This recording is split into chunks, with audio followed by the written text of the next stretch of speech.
শেষবারের মতো গুলশানের বাসায় এসেছিলেন বেগম খালেদা জিয়া। প্রাণহীন দেহে দেখা করে গেলেন বাড়ি ভর্তি পরিবার পরিজনের সঙ্গে। যেন শেষবারের মতো দিয়ে গেলেন আশীর্বাদ। ঢালাইয়ে দৃঢ়তা, নির্মাণে নিশ্চয়তা। প্রিমিয়ার সিমেন্ট, ঢালাইয়ের রাজা।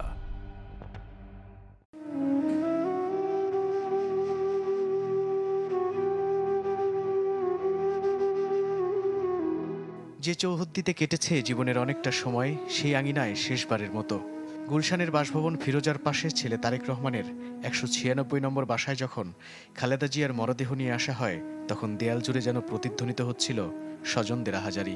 প্রিয়জনদের নির্বাক চাহনি আর প্রার্থনায় মিশেছিল শুধুই অব্যক্ত বেদনা।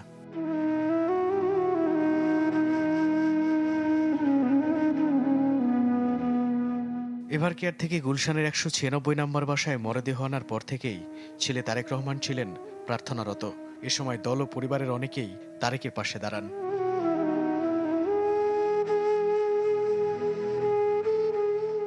মানিক মিয়া অ্যাভিনিউয়ে জানাজার জন্য যখন লাখো মানুষের অপেক্ষা, ভালোবাসায় সিক্ত লাল সবুজ পতাকা মোড়ানো কফিনবাহী গাড়ি এগিয়ে যায় গুলশান থেকে সংসদ ভবনের পথে।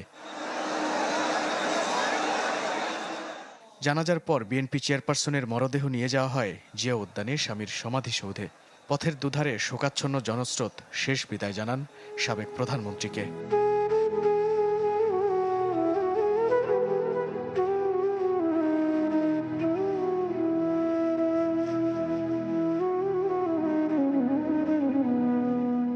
মাহবুবুর রহমান, চ্যানেল 24, ঢাকা।